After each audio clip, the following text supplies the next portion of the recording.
It's Halloween night, yet there isn't even a thought scarier than leaving your house, because it's 6 degrees outside and snow's up to here, and you just want to stay inside, bundled up, playing games on your computer. So you want to find a weirdly innovative strategy game to play with your friends, yeah? I got you, fam. In this video, we're going to find the weirdest, craziest, bestest strategy game you can play.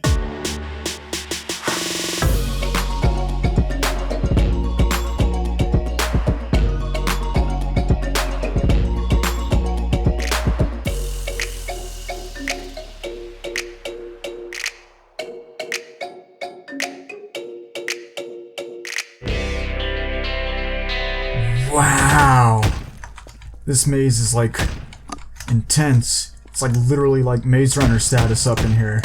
It's kind of spooky. I'm a fan of these kinds of maps in general, but wouldn't it be great if, while you're playing Gmod, you can turn it into a real-time strategy game? Well, that's what we're here for. Check it out. This is just your average map in Gmod that has no business being anything otherwise. We got these spoopy little dudes. Look at them go. It's pretty spooky. So the mod we're reviewing today is called Melon Wars RTS, and as the name implies, you can turn any regular Gmod game into a real-time strategy game. So how does it work? Let's get into the nitty-gritty.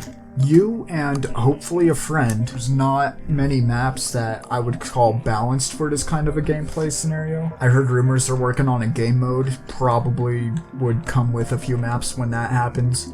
But we're just reviewing this as is. We have what may or may not just be a Halloween event.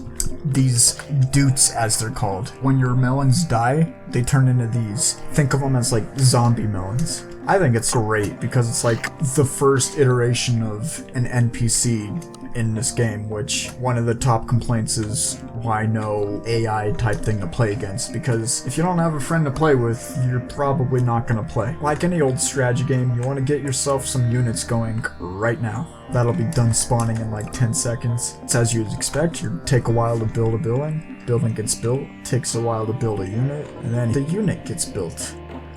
Like so. So yeah, let's take at least a few of these and try to raid the enemy base. Much like you'd expect from a mod for Gmod that's made by a hardworking person, you're not going to get pathfinding. You can queue up move orders, so we can actually just go ahead and like solve the maze ourselves. Now, I'm not exactly sure what the limit for waypoints are. One of the mechanics of Melon Wars is the ability to capture outposts after uncontesting it for a while, and then you will soon actually be able to build stuff there. But you might have noticed we have 0 of our water unit. So let's be on the hunt for that. Maybe we'll get ourselves some, oh, what the fuck? Oh, no, no, no. No, run, melons, run! No! You guys got this. Oh, you don't got this. Oh god, it turned into a zombie melon too. Alright, get out of there, melon. Run! Go, go, go! We gotta get out of here. Right now. What a trooper. We head on over back to base. It's not producing any melons. We're out of water. Melons cost water. You know, watermelons water it. This is the resource you would otherwise be mining. Also, the circle that selects your units kind of denotes a little bit of its hit points. That's a great touch. You can see from pretty good distance what you do or don't have captured. Yeah, if the map's big enough, you can wind up hiding outposts from a good distance and just try and take out the other player. Now, the cool thing about the Grand War base, if you're choosing to play that way, is at least you know of a defined target to take the enemy out. You lose out on some resource management, so you gotta kind of balance it that way. As a current, you do have to have a level of trust, because I could just come in here. That would be a dick move to do to a player. Yeah, you guys have to agree to only use the player tool. So yeah, there's a degree of trust that everybody has to abide by. That said, now we got an objective for ourselves. We're capturing some water. It's going to allow us to build other melons. And it is during this time, like as the red team, I would probably be trying to find some resources of my own. The ability to queue up orders like this makes playing in a maze type environment a lot easier. In blue team's predicament, we have some captured water. That's great. We should probably be looking at expanding our base as soon as we can, much like any real-time strategy game. So there's that mechanic going for it right now. We'll be able to capture some more water. That'll help out immensely. There is like the standard real-time strategy shortcuts, like double-clicking a bunch of units to select them all. There's a way to like force what target they're shooting at if you want to be tactical about what targets. So you can kind of like micro quite a bit with these melons. So that's great. Like you can actually implement real-time strategy features that you would otherwise expect. There is a community built around it that I hear has a Discord server. I would imagine you can hit them up and like get yourself a match played. They probably have like an amount of rules that they abide by and whatnot. Let me know in the comments exactly how that goes, because I'll be quite interested to see how people besides myself would want to play this game. Because there's a lot of potential fun to be had, like you're playing Gmod and playing a real-time strategy game. Speaking of strategy, there's base-type wall-building mechanics that you can implement to protect your own base. As you see, it costs a little bit of water to set up a little bit of wall. This will be like a first line of defense to keep out hostile melons. You're gonna have like a front entrance with a turret in front. However, we don't have enough resources, we gotta wait for it to pool up. The red team has themselves, I believe, 1 capture point right now, so it takes a little bit of time for that to build up. Ideally, you'd want to get resources faster than your opponent. Getting back to the subject at hand about the Halloween Doot update, I like to call it, let's get a closer looky. Oh, there it is. It's a melee fighting, like, zombie melon, if you will. And yeah, see, look, they realize they're under attack, they go and attack. Yeah, look, you can tell the difference. This one's slightly more hurt than the other. Like, they do damage. And so, frankly, I really hope they don't remove this, because I like the idea of, like, kind of a natural animal-type melon that functions for itself. Like, I think that's a pretty cool feature that gives this game mode to be a lot of character. And with these, like, tombstones you can set up, it, like, forces you to try and see if you can't run your way past the dudes. Leave one guy as a decoy as the other guy runs. See if we can strategize that, micro it if we can. Gotta get those APMs up if you want to survive. Red team just crossed a bunch of hostile territory to get into this other bit to get some water secured. So it'll be hard for us as blue team to get to it, because they gotta go through like actual hostile wildlife. And red team can actually afford that turret they've been saving up for. We'll put it right here. Neat. So they got that command post nice and secured. And as for us as blue team, we've been stocking up on some water. Which means if we head over to our little main base, if you will, we can start like building additional technology like medics right here. So yeah, it's another real-time strategy game type strategy implement. Bolstering your forces with like support units turns the tide of most battles in your favor and helps you hold areas. Alright, so we got some blue forces on the way. Let's say that us as red team is going to want to take them on. Let's go ahead and give out a little bit of a fight here. Show off a little bit of tactic. You can hear blue team's medics healing it up. Red team gets no such healing. You can see like their health being picked away at. There's that Doot mechanic, which I really like, honestly, the idea that there's zombie melons left behind that nobody's friends with. Look at it go. So yeah, that would be your typical little skirmishes throughout the thing. Trying to get your capture points captured, contesting it from the other opponents, running it through the gauntlet, trying to slowly but surely, like, you know, take out the other guy's base. Like, it's a solid real-time strategy game, but those are just like the beginning tiers. So let's go ahead and take a look at some of the higher tier issues you'd be running into when you get like built up.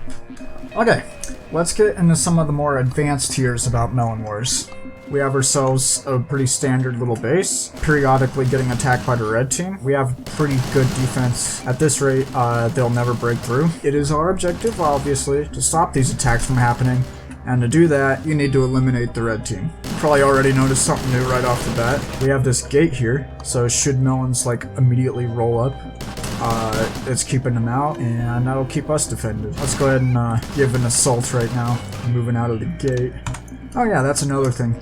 You can, in fact, like, stop any of one of these buildings from producing units should you not want it to. Let's say you're on a budget. Speaking of, I forgot to turn off the cheats to set up the scenario. There was a point in time where you could create and save scenarios to be loaded later. I don't know if this was meant to be broken right now, or if it happens to be just a feature that's going to be currently migrated over at a later time. But currently, they at least changed it to a campaign menu, I would imagine you click on here and you'd be able to have like a list of different scenarios you saved to be loaded into your map. I've tried saving them, and whatever directory it's looking at isn't existing, I think. I've had some saved, it's not able to read those or anything like that. So I would imagine that's currently a bug. So you already got your base built, you're already good on water.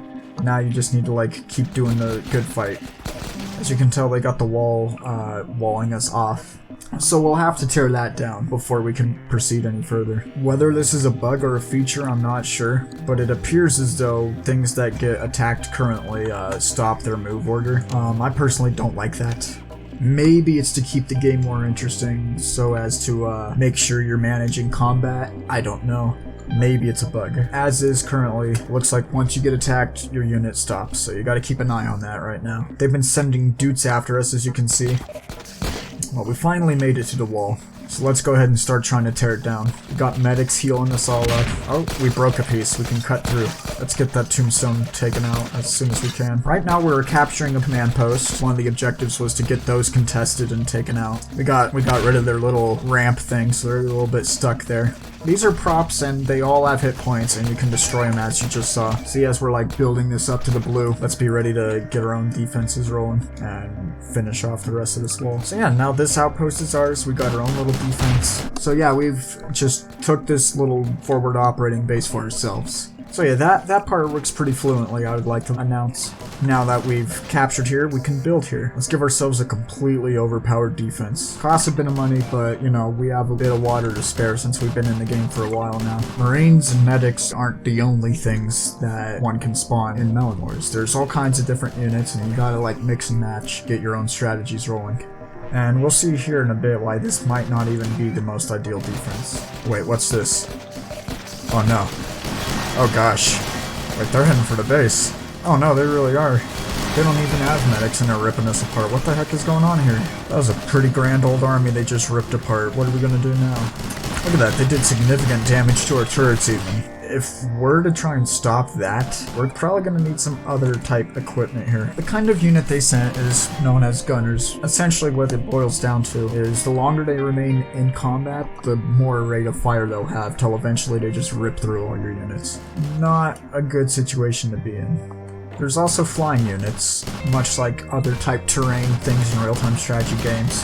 Yeah, they get like a little bit of flight advantage. These are essentially Marines that fly. They can move over some tough terrain. So if this were like the enemy wall right here, we could just move right over it, provided that they didn't have all these turrets. Now, one of the coolest features about Melon Wars, in my opinion, is the ability to build more tanky type vehicles, otherwise known as contraptions. You can save units you've built prior to a text file to be used in combat for your next scenario. Oh yeah, that's right. They've also had mines kind of set up for themselves too. At least these jetpackers would get over them, but I don't know about these gunner guys. I really do think the units stopping when attacked is more of a glitch. I mean, in smaller maps it's probably a bit more forgivable, but on larger maps like this, I'm pretty sure players could easily get annoyed. So here at the factory, contraptions you built, you can see like these weird costs like 502, 1248. That's because the algorithm, if you will, of Melon Wars like takes everything you built into the contraption and puts a price proportionate to how much it should cost. So yeah, you can build your own units and put them in the game, and then they become as costly as their parts. So it becomes another tactic to put the components on the contraption in question and make it the most cost-effective unit you can. It costs a lot of money, it's going to take a lot of time to produce. It's not exactly cheap to produce vehicles of this scale. And with good reason, you'll see here in a bit. Should probably shut these off, save on water. Here we are.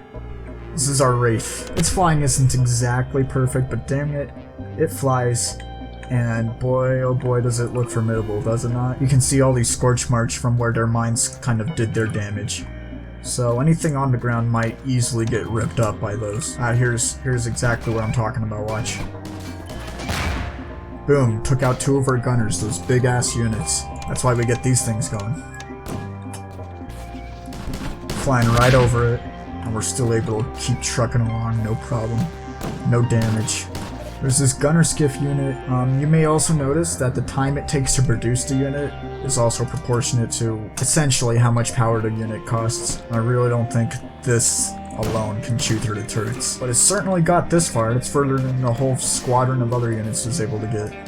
This looks like where they're producing their bombs, so let's get that rid of while we can. So while we have that over there harassing the enemy base, let's get our own force rolling. As you can see, this is that gunner skiff I was talking about. Should you feel the need to like sell your own units or structures, boom. More importantly, we have our own way through. It's not the greatest unit in the world, but dang it, it can truck along.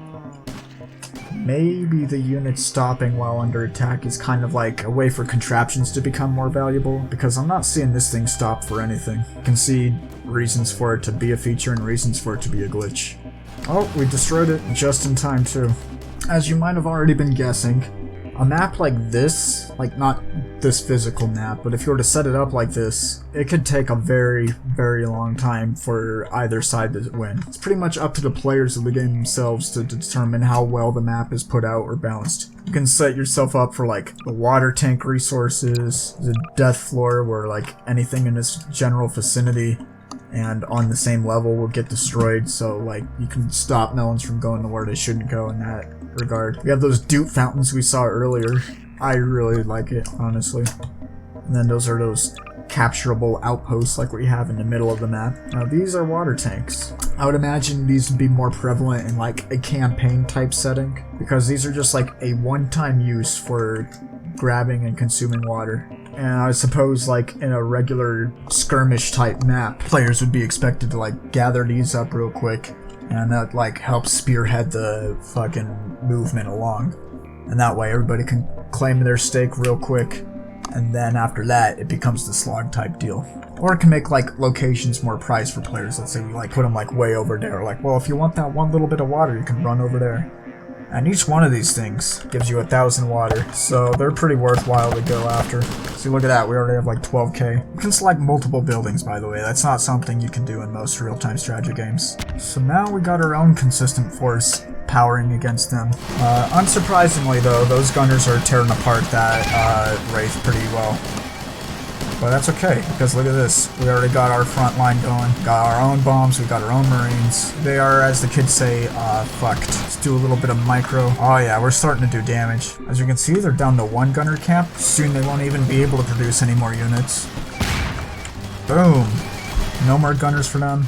And as you can see, these dudes are making one hell of a distraction. So you can see why producing them for yourself would be advantageous. You got melee people coming to distract the opposing team while you like go in and like slowly take out their turrets. Or not so slowly, depending on how well the distraction works. These turrets don't know what to do. We're able to get through like no problem. So I do like the dude thing, and I hope it's a feature that stays. So the turrets are distracted. We should be able to get the bomb in. Boom. And this is like Red's last stand right here, so clearly, unless they were able to build something right now, obviously nobody else is playing as Red right now, but they would be at least sweating in their boots trying to build some kind of defense, which probably wouldn't last long enough to spawn. That's another reason why I don't play with the Grand Outposts. Say for instance you blew up the Grand Outpost, but they have some of these Command Outposts, like, what, are they like now an army without a kingdom or something? Like, for me, like, I get that it's a fantasy melon type game, but I feel like my immersion would be broken. Maybe if you're not playing with regular outposts and regular water things, then a Grand Outpost would make sense for like just one-on-one Melon Wars, see who has the better tactics. But that is a quick little overview, or at least a relatively quick overview of how I see the entirety of Melon Wars. We do have like these larger energy type deals, but it's more of a niche tactic. Like if you're trying to go tech for the sake of real-time strategy argument, you can convert some of your power to water if you built like solar panel, for instance. You get these Tesla towers, which basically function like 2, 3 or so turrets in one that shoot down like 5 melons at the same time. It's pretty cool. They can get pretty expensive to maintain. You got medical bays that slowly heal up 10 units at a time. That's pretty great if you're trying to make a defense. There's radars that like let you know if a certain particular area is being invaded. Like you would see like notifications off the side of your screen. So there is use to the technology, but it is more or less of an optional tactic. Should you pursue it, then there's a bit more to manage. Let me know in the comments if like that's something that you will probably die without but I have my suspicions that somebody could probably still create an army that can overpower a tech army without tech themselves. So these are like the parts you can use to build contraptions, which ultimately adds like other units in the games. You saw a gunner skiff, you saw a wraith. We have this enforcer cruiser thing, but honestly I was gonna make a cinematic Melon Wars thing, and it's not exactly a cost-effective unit. It was just supposed to look like a police car. But there's videos that showcase how to build your own contraption. In summary, where Melon Wars is at right now, I think it can be a very fun real-time strategy game, especially if you have someone to play with, like 2 people, 3 people, 4 on the same map going at it. There's all kinds of fun shenanigans and different tactics that are going to have to get involved. Like I said, the unit stopping when under attack thing does get pretty annoying. There is contraptions you can build that act like a transport unit that's like a compartment where units can be loaded and unloaded. But with the unit stopping to attack, I can see that making more sense even on a map without bodies of water.